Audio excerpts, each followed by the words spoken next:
Friends, welcome back. Let's just look at the real and raw facts. I think that's important in this. So, and at the end of the day, guys, my videos are not based on everyone's emotions, okay? They're not. My my emotion or my videos are just real and raw right around the facts. That way everybody has the accurate truth in this. Let's get started here. So, and again, I'm going to bring up some interactions from you guys to show you where some of you guys your accuracy is positioned in this. I'll cover my own accuracy, I'll cover your accuracy so we can see the real and raw truth in this, okay?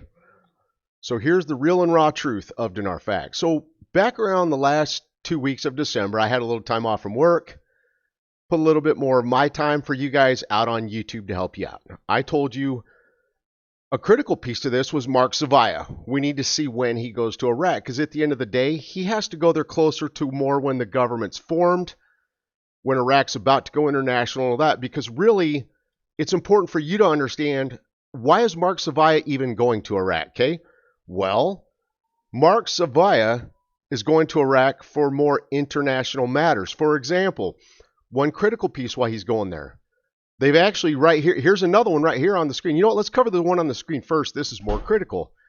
Let's read the title of this article, and then let's cover what this is about. I think this particular news piece today, right here on the screen, is probably one of the most important news articles that you hopefully have already seen. I know my crew on Substack, and by the way, if you guys aren't with me on Substack, we take facts to the very next level, okay?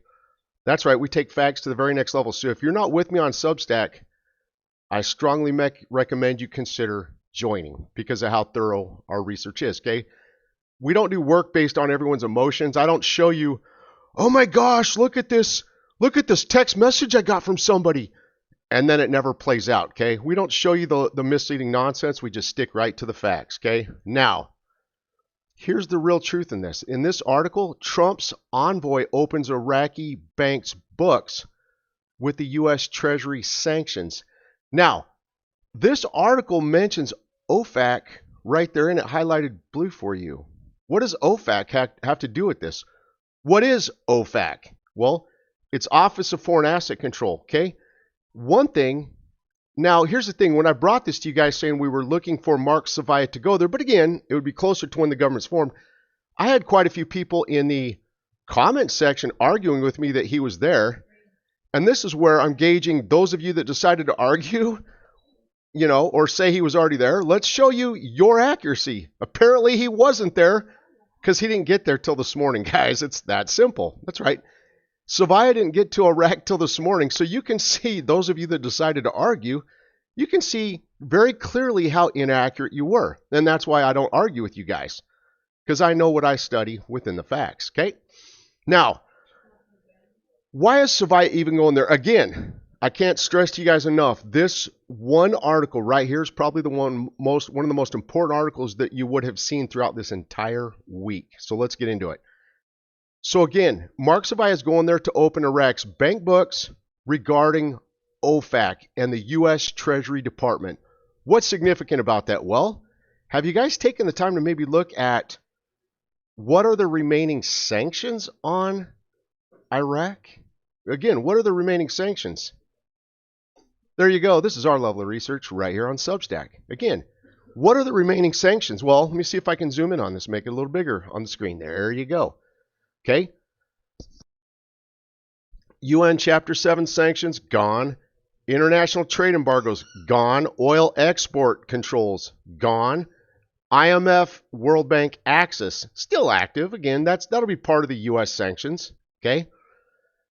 WTO pathway is open, but again, the WTO, they can't fully join the WTO until there's some laws in the 150 plus laws they have to do, and some reforms have to get implemented. That's it. So at the end of the day, Iraq has to go international first. Then, once they go international, and get the laws done and so forth, and get some of the reforms going, then they can join the WTO. System-wide financial pressure. That's kind of the OFAC. Notice how it says system-wide U.S. financial pressure. That's part of OFAC. OFAC network sanctions, again, OFAC, and dollar clearing oversight, again, OFAC. So really, at the end of the day, if you understand this, the last remaining sanctions on Iraq are within OFAC. It's very simple right there. So if you know that, then you can understand this article at a better level. You can understand what they're telling you here. They're opening the books. Now I want you to think about something. It's called timing. Timing is this. Iraq is forming their government. After they form their government, that's when they have to hit the ground running. They have to approve all the laws, and the 26 budget's a law. So they have to do the 26 budget, the 150 plus laws, implement and amend a bunch of the reforms, all that, such as tax reforms, banking reforms, get all that going. But again, all of that is waiting for the rate to change. So what did I just tell you? Well, I just told you that after the government forms and finish being formed, which is a required level of stability to the central bank to revalue the currency, as you see, because they didn't revalue at the beginning of the budget period, being the beginning of the year. They didn't revalue at that period. So they're waiting till the government's formed is what they're showing us through their actions. So with this, they form the government to go any farther forward after the rate, or after the government's forward. Again, to go any farther forward after the government's formed, they have to change the rate to go any farther forward. So with that said, Mark Savaya's group, as the government is halfway formed, near the second half of the formation, Savaya's envoy is going there to open the books to basically give them a financial review / audit. Okay? Audit. And part of the reason why they're auditing them is because they're getting ready to lift the sanctions so they can go international. That's what this is about. Again, it's about allowing them to go international. And that's what this is. That's why I wanted you guys to clearly see the last remaining final sanctions is OFAC. And they mention OFAC right in this article. So as you guys see, they're preparing to remove the last final remaining sanctions on Iraq so that when the government's formed, because again, they're in the second half of their formation, the president's almost here, and after the president's done, they advance to the prime minister and his cabinet in the second half. Okay? So I want you to see, when you understand all that, you can understand the timing of all this. And the timing is, Iraq needs to go international when the government's formed, and that's what this reveals to us here based on what they're working on in this article and the timing of it. Because when you study this, you can't just read articles. You have to understand, when did it happen and why did it happen at that time? Okay? There's a lot of layers to this that you have to look at. Okay, I wanted you guys to see that. Anyway, this is the critical piece. This is probably the most important piece that you could see this entire week, and I just wanted you guys to see that. Let's get going here. Okay. All right, Talibani. The option of 2 candidates for the presidency is on the table if an agreement with the Kurdistan Democratic Party fails. This right now, they're still just in the midst of doing presidential negotiations to see if they can reach the agreement on a single candidate. If they can't, it'll put it down to 2 candidates, and that's just what this article is telling you here. No big deal. An advisor to the Prime Minister, inflation. Hold on, guys. Sorry, I got a little distraction. All right, so the option of 2 candidates for wait, we covered that. An advisor to Prime Minister, inflation in Iraq is basically at its lowest level in the Arab world at 1.5%. Again, that has to do with stability, economic stability, and the timing. Again, look at the timing of it. As they hit the new year, positioning themselves to move towards going international, their inflation is the lowest in the Arab world at 1.5%. They did a great job, and they're very well positioned economically to be ready and eligible to revalue. The current economic recession is seasonal and will subside with the revitalization of public spending. Again, they're just saying right now that the economic matters are not the greatest. They're really good, but they could be better. And again, they're just saying once they get the budget brought forward and get the new government formed, all of that will correct and get dialed in. So here's more presidential candidate information. Again, I don't care about all the political stuff right now. more presidential stuff, the presidency. So Mark Savoya's envoy got there this morning. Right here it says Tom Barak and Mazloum Abdi arrive in Erbil. Okay, that's all that this is. Again, this was Mark Savaya's envoy going to Iraq and arriving there this morning. That simple. Okay. All right, let's backtrack here. All right, an advisor to the prime minister. Hold on, we covered all this. Presidency hangs. All right, guys. There's a lot of very similar articles this morning, more catering towards the presidency aspect of the formation. So right here, they're even talking about human rights right now. I want you to think about that. Why would they bring up? They've really never brought up human rights before, but they are now. Why? They have to. Iraq's going international, rejoining the international world. That's the reason why this has to do with human rights, okay? So I want you to realize that now that they're getting back on the world stage, they have to transition and, be more sensitive to things such as human rights, and that's the direction they're going, okay? So you can I'm just trying to show you from different angles how they're going international. Silver hits record highs. We know that. Silver went above $50 back on December 1st for the first time ever in its history. Right here, so they kept saying that Sudani had conceded. And again, just little fun little arguments I was having with you guys. There was not really arguments, but I saw where there was a bunch of, newbies on your guys' part where you were hearing that from other content creators and just the news overall in general, that basically Sudani was out. He conceded to Maliki. I told you guys that was all BS nonsense. And you have to know how to correctly vet the news, which we do for the most part over here at Substack. Okay, on my channel. We do a very good job. I told you guys clear through the last 2 weeks of December that all that news was BS. Okay, that Sudani was not out. Sudani did not concede. And many of you guys were frustrated and just upset. And I said, come over and join me at Substack. I got you. I'll help you through this, okay? And then here's the thing. 2-3 days ago, a ton of news came out saying that the framework had not even done a final decision or made a final decision towards about Maliki. They said that 2-3 days ago, that basically they still don't have a final decision towards Maliki favoring him, like he's out. It's that simple.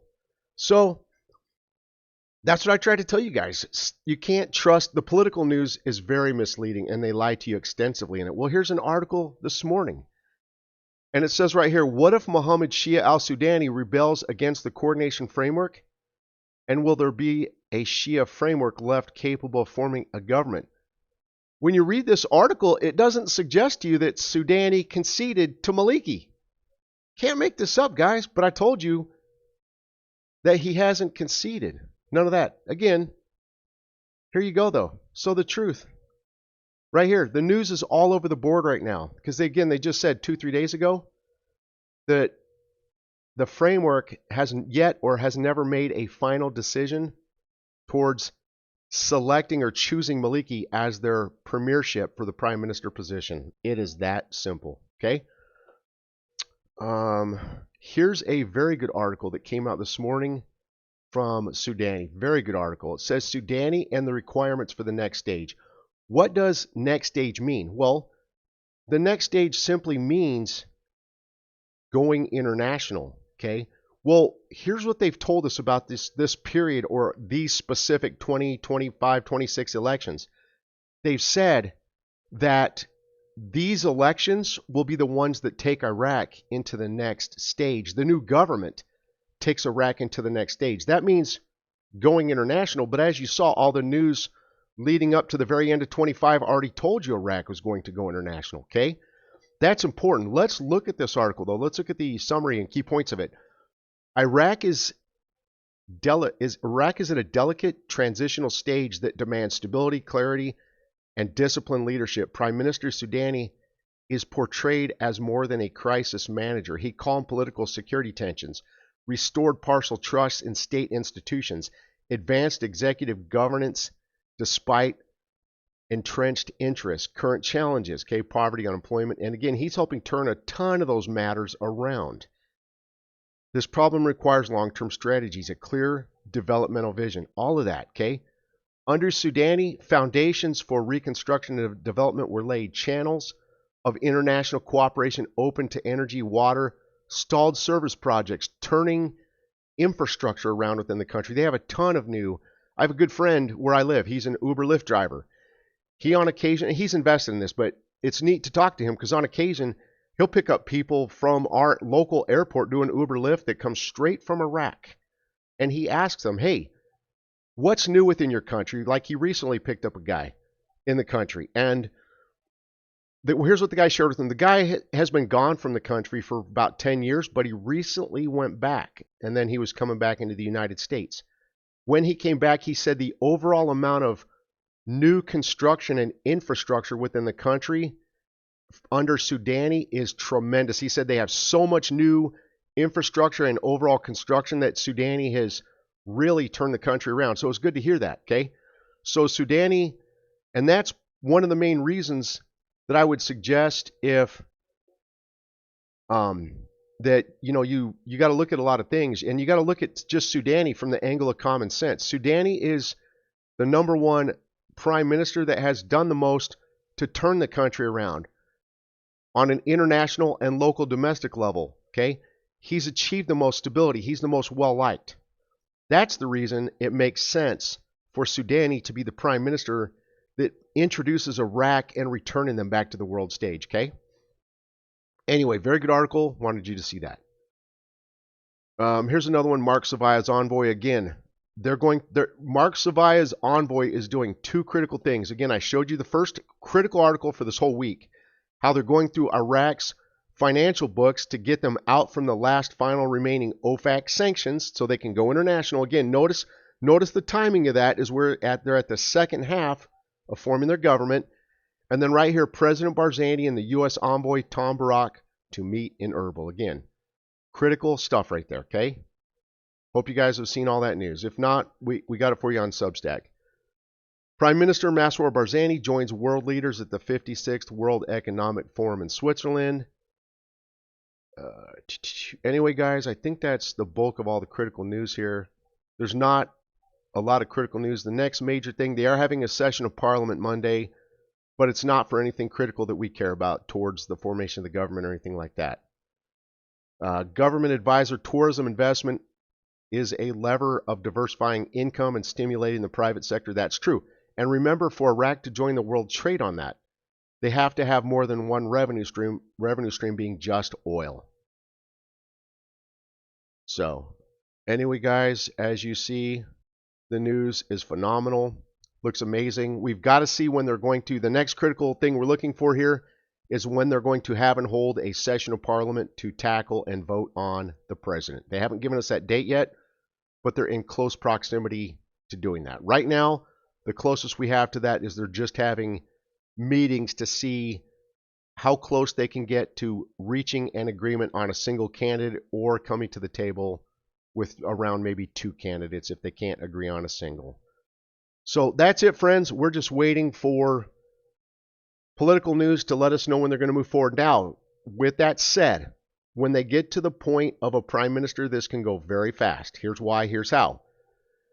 If they select and nominate Sudani, and my gut tells me they're going to, okay? Because again, Sudani has done the most for the country. And I know that some would argue and say that, well, he conceded. If you want to believe that news, that's on you. I don't believe that news, okay?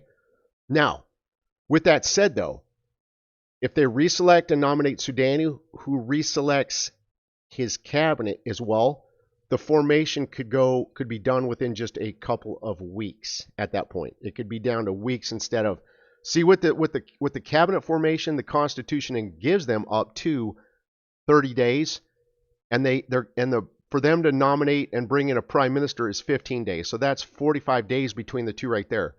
But they could reduce that time by reselecting Sudani and reselecting his current cabinet. That could trim that down to just a couple of weeks, okay? So I would recommend watching that. And recent news suggested they could announce the They could announce the prime minister the same day that they announce the overall president. Okay, so again, it can go faster than you anticipate. Friends, you're the best. Thank you for joining and have a great day. Take care.